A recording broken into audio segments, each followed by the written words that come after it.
Hey, good morning, guys. Welcome to another episode of Clangin and Bangin with Mikey, episode 64.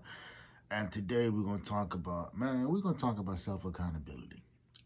Because I was recently in a situation where one of my best friends, um, we we had to stop talking because,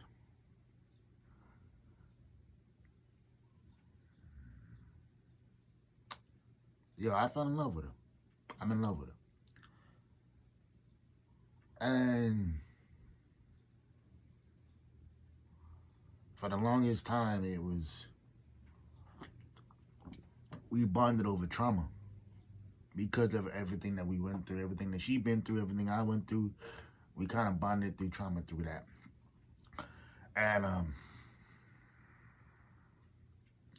and when she could no longer hide behind her emotions or her hurtfulness, or her being fragile, broken, all that shit, right? But she could no longer hide behind all that shit, and I was still here. I wasn't going to go anywhere because I wanted her, man. Part of me still wants her, but I know I can't have her. And well, I had to walk away. And it all came to a head on Friday. Um, I was at the job. I'm on lunch break, and she was uh me and her were joking around about something, and I say something that I've said probably thousands of times, whether in person or via text. And I said, well, not everything's about you, Jamie. You know, what I threw in a couple, like one or two, cry laughing emojis. Just that I'm, just to let you know that I'm joking, which I was. Um, and she took it into left field. Um, she basically, I basically said, and then she said something else, and I said, well, our emotions is 100% our responsibility. Actually, no, no, let me backtrack. I said, baby girl, that's 100% on you, because she was telling me like, oh, how come you trying to summon the crazy part of me? And I'm like, that's 100% on you. Don't blame me for that. And I said, that's 100% on you. Um, it's our job to control our emotions at all times. And she sent me this rolling eye thing from Cardi B, and then she sent me like 4 or 5 text messages. So I get back to my desk, my phone going off, and I'm like, okay, whatever. I'm gonna look at it, and it's her. And sent me like 5 text messages in a row. I'm like, huh, okay, interesting. Um, so she goes like you really trying to try me today? Like what? Why you always gotta take it there? What the fuck? Have a good day, Mike. I'm looking at the text messages like, what the fuck? Like, and so I hit it back like, yo, like, what are you talking about? And she's like, well, like, every time we talk, you have a smart ass remark, or some kind of comeback, which is true. But for the last 6 7 years, how long she known me, it's never been an issue. Matter of fact, she she liked it. She liked the fact that I was honest and everything like that too, right? And she liked all that. Um, but I think for her, like, she was looking at it like, yo, like, you can be honest about everybody else, but don't be honest about me. Because I noticed a pattern. Every time it was about her, she would get defensive. Every time it was, it's someone involved her, she would get defensive about it. And she dating this dude he's a piece of shit. Like, let's keep it a buck. Motherfucker, a piece of shit. And at the end of the day, then there's me. The nigga who probably knows her better than her current boyfriend does, or not probably does. And probably out of her immediate family, I know her the best. You know, like I know what buttons to push and whatnot to get certain reactions out of her. You know, I mean, not that I push those buttons, but I'm just saying. So I ain't spoke to her. You know, I ain't spoke to her. I didn't speak. Well, I called her Friday night, and then I after the gym yesterday, I hit her up, and I left the voice message, and I'm like, yo, it was like, I don't know what happened yesterday, but what happened yesterday can't happen again. I was like, don't ever disrespect me. You know, I was like, just because you going through something doesn't give you the right to dump on me. And she responded with, it was kind of a long text message, and she basically said, "Oh, well, I've told you over and over and over again how it's gotta be if you want to rebuild our friendship." I'm like, "Oh, so you want to dictate the rules and you want to try to control the nigga?" No. And then she went on to say, like, "Oh well, like friends don't argue with about everything, like we do." And I'm like, I'm not trying to argue with your ass, girl. I'm in love with you. The fuck." And and then she said the magic words. She said, "Let's just stop talking for now." Bet.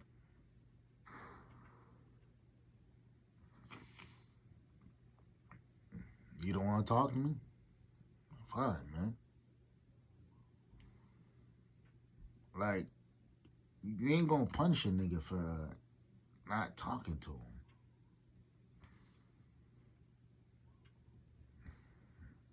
What you want me to do? Like, sit there and pretend that shit, that isn't what it is? Sit here and pretend that I'm not in love with my best friend? Sit here and pretend that I gotta hear about this motherfucker disrespecting you?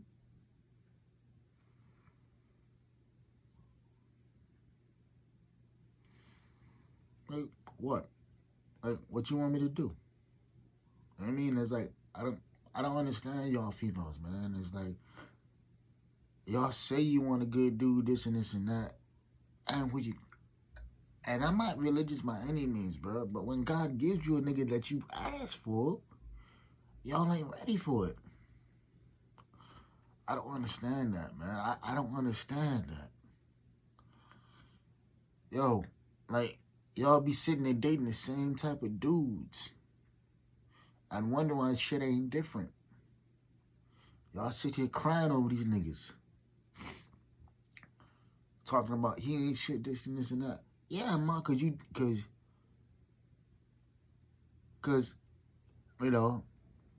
yeah, ma, because the nigga that you dating is the same nigga that you're used to. You're running back to what you're used to, to what you're used to dealing with. And don't get me wrong, yeah, I get it. Change is difficult, change is hard, dog. But it's at the same time, it's like, don't be blocking your blessings.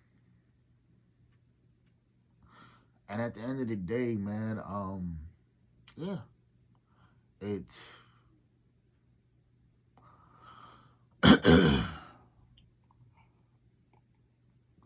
it's sad because,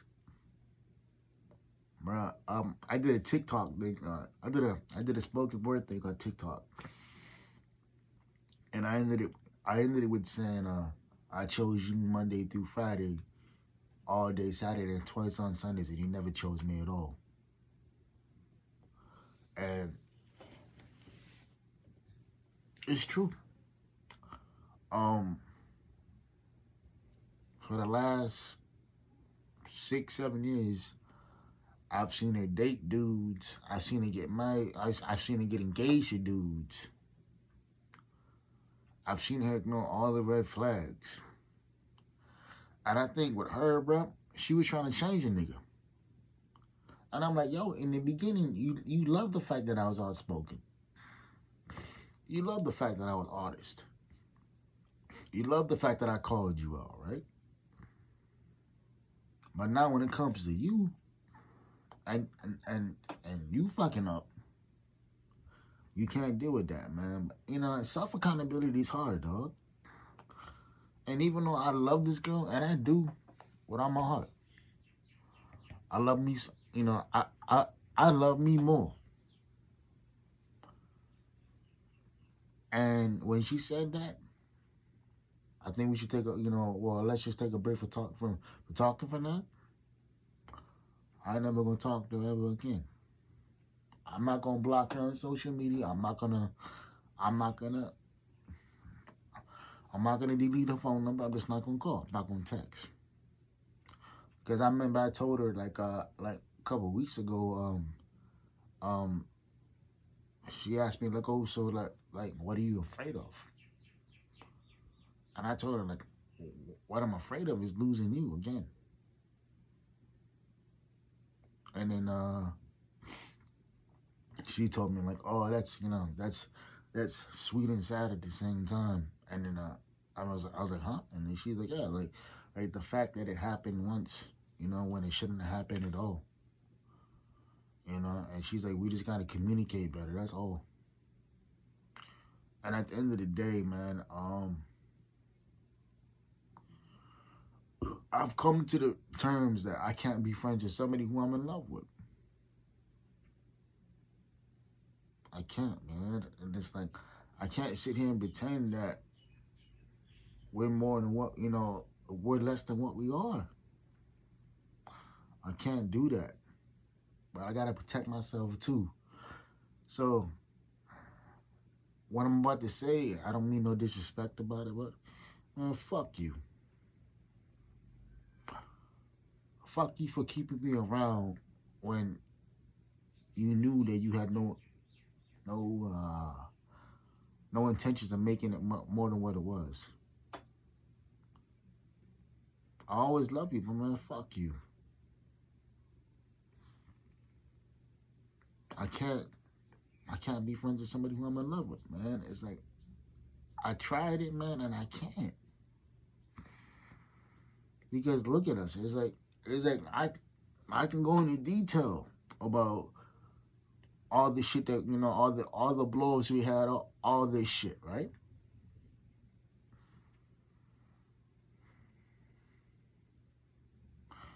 I remember one time she told me, right before she started dating dude, and how I found out was through social media. She said, "Oh, I don't want you to wait if another great woman walks into your life. But I don't know how great she'll be, because she got to be better than me." And shorty, man, all I wanted was you, bro. Flaws and all, insecurities and all. But you know what? I went from being celebrated to tolerated to left unread. And at the end of the day, man, there's no hate in my blood. There's no nothing like that. But it's fuck you, bro. It's fuck you because you hurt me. And I'm not saying that you allowed to hurt me or anything like that too. It's your patterns hurt. Everything that you said wasn't adding up. So when I subtract myself and when I told you, shorty, you would miss me because what we got, you know, we got that Jada and Pac love, man. I'ma always love you, but it's fuck you. Hope y'all keeping it full peace, man. Private player, positive pushing. See y'all next week. Love you. Ghost.